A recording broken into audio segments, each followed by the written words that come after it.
सरकार बन गई बहनों भाइयों, संसद में बहुमत मिल गया, हमने नागरिकता के कानून को पारित कर दिया डंके की चोट पर। समाजवादी पार्टी की नैया डूब रही है, अब कोई सहारा नहीं है तो लाल पोटली का सहारा है। तो मैं कह सकता हूं समाजवादी पार्टी जा रही है बहनों भाइयों, गई गई।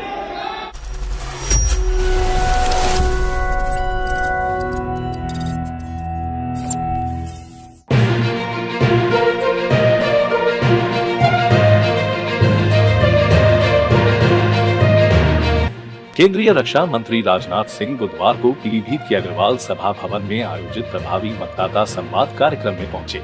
उन्होंने जिले की 4 विधानसभा क्षेत्रों के उम्मीदवारों के समर्थन में सभा को संबोधित किया। राजनाथ सिंह ने सभा से सवाल किया, जब भी आपकी हुकूमत आती है तब गुंडागर्दी क्यों बढ़ जाती है? जाति और संप्रदाय के नाम पर राजनीति क्यों होती है? क्या इंसाफ और इंसानियत के नाम पर राजनीति नहीं हो सकती? बोले, यूपी में सपा की नैया डूबने वाली है, कोई सहारा नहीं बचा है, लाल टोपी भी नहीं बचा पाएगी। अपने संबोधन में राजनाथ सिंह ने भ्रष्टाचार के मुद्दे पर कांग्रेस को भी घेरा। कांग्रेस पर वार करते हुए बोले कि जब राजीव गांधी प्रधानमंत्री थे तब वे भ्रष्टाचार के आगे कितना लाचार हो गए थे। वे कहते थे 100 पैसा भेजते हैं तो जनता की जेब में 15 पैसे ही पहुंचते हैं। उन्होंने कहा, भ्रष्टाचार को खत्म करने के लिए कांग्रेस ने कोई पहल नहीं की। पीलीभीत से विनय कुमार सक्सेना की रिपोर्ट। पार्टी का नेता होने के कारण आपको विश्वास दिलाकर जाना चाहता हूं, जिस दिन भारतीय जनता पार्टी के किसी विधायक के दामन के ऊपर भ्रष्टाचार की दाग नहीं, भ्रष्टाचार का छींटा लग जाएगा, उस दिन भारतीय जनता पार्टी उस विधायक को निकालकर पार्टी से बाहर कर।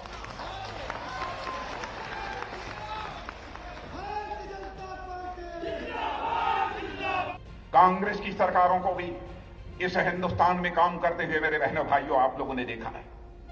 जब जब कांग्रेस की सरकारें आई है, भ्रष्टाचार के गंभीर आरोप लगे हैं, यहां तक कि मंत्रियों को जेल की हवा खानी पड़ी। चाहे हमारी उत्तर प्रदेश की सरकार हो योगी आदित्यनाथ जी के नेतृत्व में, चाहे हमारे मोदी जी की सरकार हो दिल्ली में, बहनों भाइयों, कोई मां का लाल उंगली उठाकर नहीं कह सकता है कि किसी मंत्री के दामन के ऊपर कोई भ्रष्टाचार की दाग लगी हुई हो, या कोई नहीं कह सकता। मैं एक उदाहरण देना चाहता हूं, जहां पर हमारे किसान मौजूद हैं। बहनों भाइयों, किसानों के खातों में 6,000 रुपया प्रतिवर्ष पहुंच रहा है कि नहीं पहुंच रहा है, मैं आपसे पूछना चाहता हूं। लेकिन मैं आपको याद दिलाना चाहता हूं कि राजीव गांधी जी जब भारत के प्रधानमंत्री थे, एक बार उन्होंने चिंता व्यक्त की थी। प्रधानमंत्री होता है, किसी भी राजनीतिक पार्टी का हो, मैं उसका सम्मान करता हूं, क्योंकि प्रधानमंत्री व्यक्ति नहीं होता है, संस्था होता है। लेकिन यही राजीव गांधी जी ने एक बार अपनी लाचारी व्यक्त करते हुए कहा था, क्या करें, 100 पैसा मैं दिल्ली से भेजता हूं नीचे, लेकिन बामुश्किल 15 पैसा पहुंच पाता है लोगों की जेबों में, 85 पैसा भ्रष्टाचार की भेंट चढ़ जाता है। बहनों भाइयों, पीलीभीत में सचमुच मुझे आकर बेहद खुशी हो रही है। लखीमपुर और पीलीभीत दोनों के इतिहास से मैं अच्छी तरह परिचित हूं। वैसे बहुत विकसित जिला न होने के बावजूद मैं कह सकता हूं, कृषि के क्षेत्र में, किसानी के क्षेत्र में काफी यहां लोगों ने काम किया है। यहां हमारे सिख भाइयों के योगदान को मैं भूल नहीं सकता हूं। मेरे बहनों भाइयों, कृषि क्षेत्र में चाहे लखीमपुर हो चाहे यहां हो, जो उनका योगदान है, जो काम उन्होंने किया है, भारत के इतिहास से अच्छी तरह परिचित हूं। भारत की संस्कृति की रक्षा करने में अपना सिर कटाने का काम यदि किसी ने किया है तो हमारे सिख भाइयों ने किया है। बहनों भाइयों, इसको कभी भूलना मत। मैं महाराजा रणजीत सिंह की याद दिलाना चाहता हूं। महाराजा रणजीत सिंह जी ने यदि अमृतसर के स्वर्ण मंदिर पर यदि सोने का छत्रप लगवाया, तो वाराणसी में काशी विश्वनाथ मंदिर के ऊपर भी छत्रप सोने का लगाने का काम किया था, तो महाराजा रणजीत सिंह जी ने किया। यह रहा है हम लोगों का इतिहास।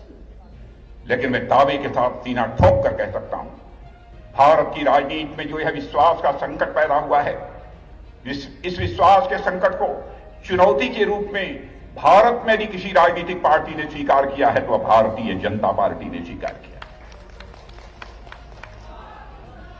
चाहे पाकिस्तान हो, चाहे अफगानिस्तान हो अथवा बांग्लादेश। भारत के विभाजन के बाद भी जो लोग पाकिस्तान में गए या अन्य स्थानों पर भटक चले गए, हम लोगों ने कहा पाकिस्तान में भी उनका धार्मिक उत्पीड़न हो रहा था, तो हम लोगों ने कहा कि बहुत सारे अल्पसंख्यक भारत में आते हैं, चाहे वो हिंदू हों, सिख हों, ईसाई हों, पारसी हों, जो भारत के मूल निवासी थे, यहूदी हों, यदि भारत के मूल निवासी हैं, यदि पाकिस्तान में उनका धार्मिक उत्पीड़न होता है, अपनी बहु बेटियों की इज्जत बचाने के लिए यदि वो भारत की धरती पर आते हैं, भारत में उनको नागरिकता दी जानी चाहिए, भारत का उन्हें सम्मान तरीके से नागरिक बनाया जाना चाहिए। हम लोगों ने यह बात कही थी, लोग कहते थे कैसे करेंगे, बवाल हो जाएगा।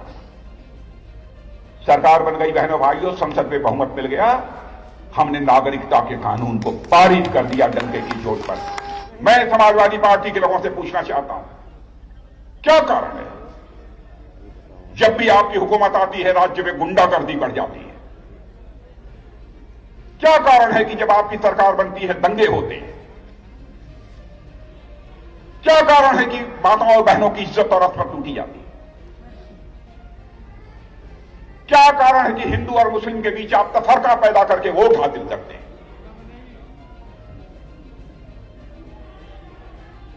राजनीति क्या जात, पंथ और मजहब के आधार पर की जानी चाहिए?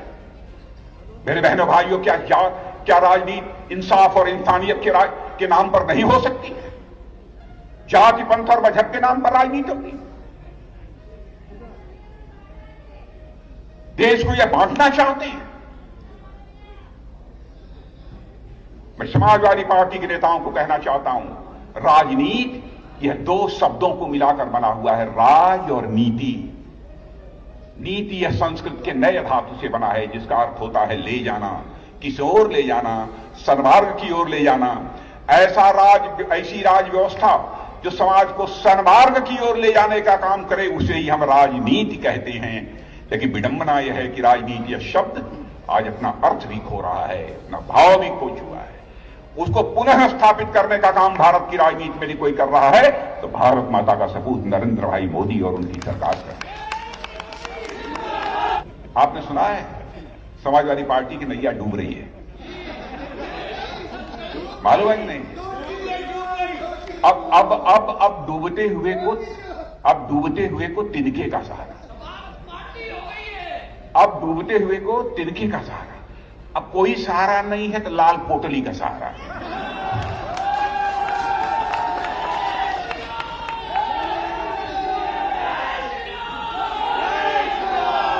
बहनों भाइयों, लाल पोटली नहीं संभाल सकती,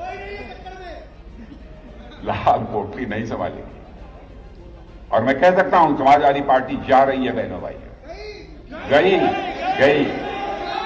उत्तर प्रदेश को हमारी सरकार ने, योगी जी की सरकार ने ऐसा करिश्माई राज्य बना दिया। एक जेवर एयरपोर्ट बन रहा है, नाम सुना है? पहले यहां की जो एरोप्लेन्स होती थी उनके मेंटेनेंस और सर्विसेज के लिए 80% से अधिक प्लेन्स को दुनिया के दूसरे देशों में जाना पड़ता था। आप समझिए कितना खर्च लगता था।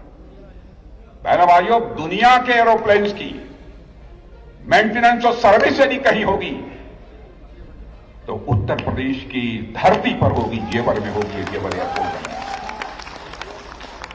आप देख रहे हैं स्टार न्यूज भारत। खबरों से लगातार अपडेट रहने के लिए हमारे चैनल को सब्सक्राइब करें और बने रहें स्टार न्यूज भारत के साथ। आपकी आवाज।